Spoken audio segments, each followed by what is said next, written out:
This is Kathy Biehl of EmpowermentUnlimited.net with a look at two trial dates involving Donald Trump. I'm calling this a tale of two trials. These two dates were just announced recently.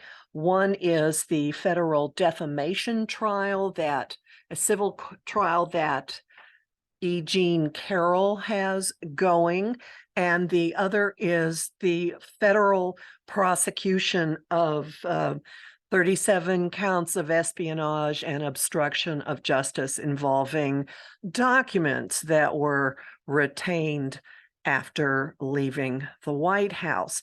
I am looking at these in date order, and it's fascinating that they have some characteristics in common. The first one, the August 14, 2023 trial date set for the Mar-A-Lago documents. Flap. Now, know that this may not be when the trial actually starts. Under speedy trial regulations or law, a trial must be scheduled within 70 days of, it's either the indictment or the arraignment, I'm not sure which. So the trial date just has to be set.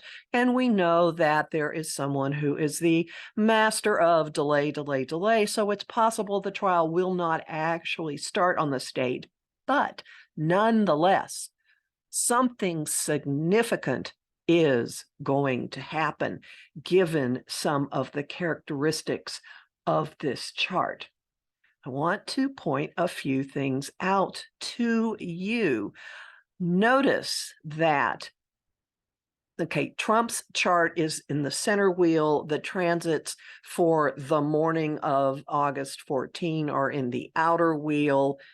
We're not dealing with an ascendant. I've set it for 10 o'clock because that's when a lot of trials tend to have the proceedings start. The moon will be in Leo most likely when this goes on. But notice that in Trump's first house, we have a relatively tight conjunction of Mercury and Mars in the sign of Virgo, which is ruled by Mercury.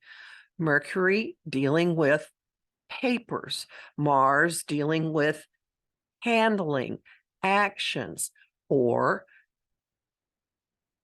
an attack, a prosecution of something involving papers, very much associated with the defendant's identity because it's in his first house.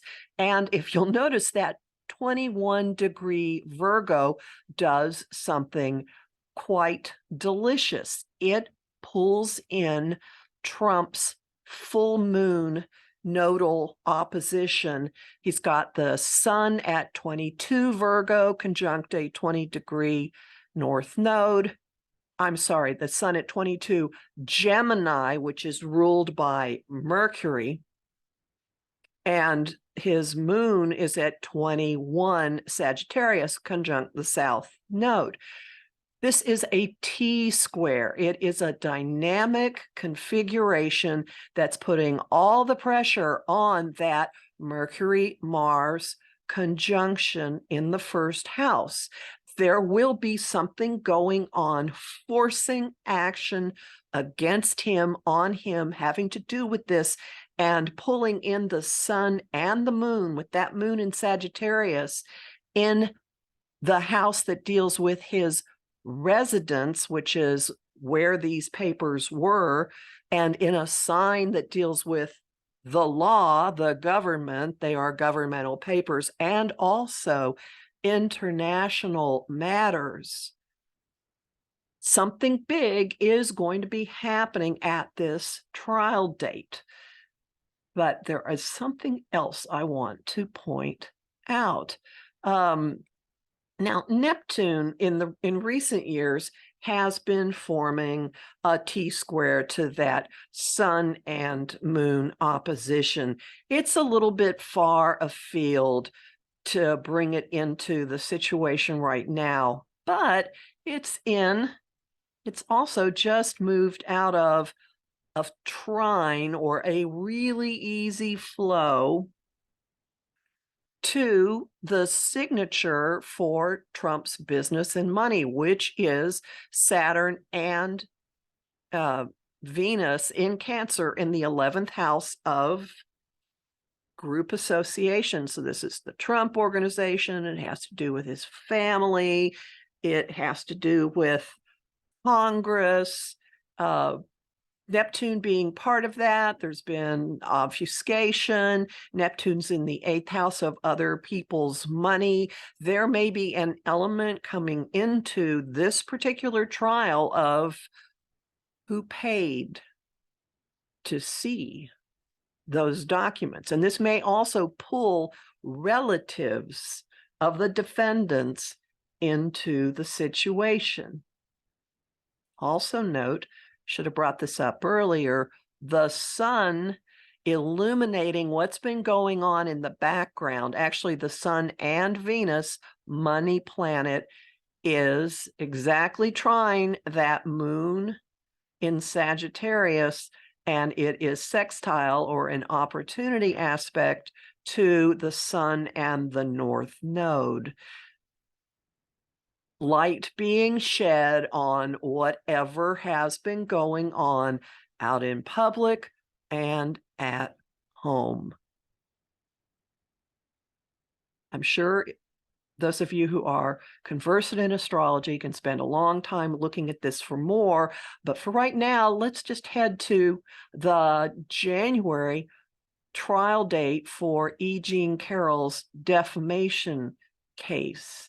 Notice that, look, the moon, the people, the general mood is in a square to that sun-moon axis, the moon conjunct Neptune, also making a T-square, much as in the earlier chart, Mercury and Mars were making the T-square. Now we have the moon, women, sacrifice, and Neptune, deception, deceit, defamation being the center point of this. And this time it's in the house of one-on-one partnerships and open enemies. And with Neptune in that 8th house, there's the possibility of some secrets and we're not sure what else going on. Notice also that Neptune by this point is exactly trine Venus in his 11th house.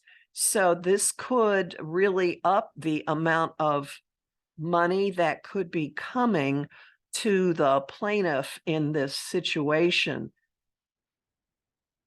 Notice also Venus is involved yet again.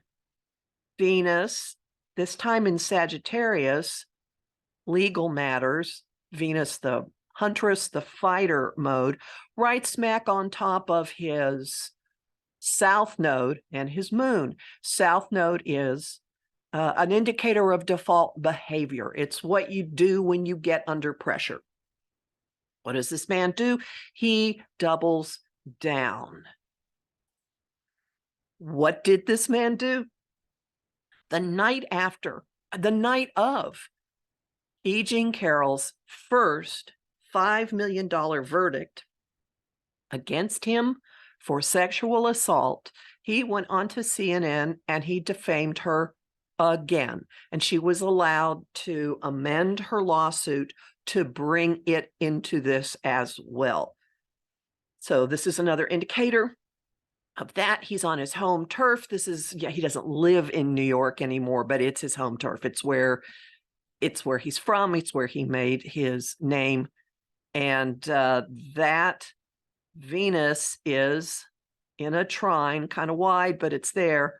Transiting Venus is in a trine to his fighter instincts, his anger, I'm going to go get you instincts at 26 Leo. So, we already know that there will be a lot of noise, that he will not be quiet. But mostly what I wanted to alert everyone to is the fact that both of these trial dates have T-squares to planets that define the underlying action from Trump's sun and moon. So both of these are very important, highly dynamic dates.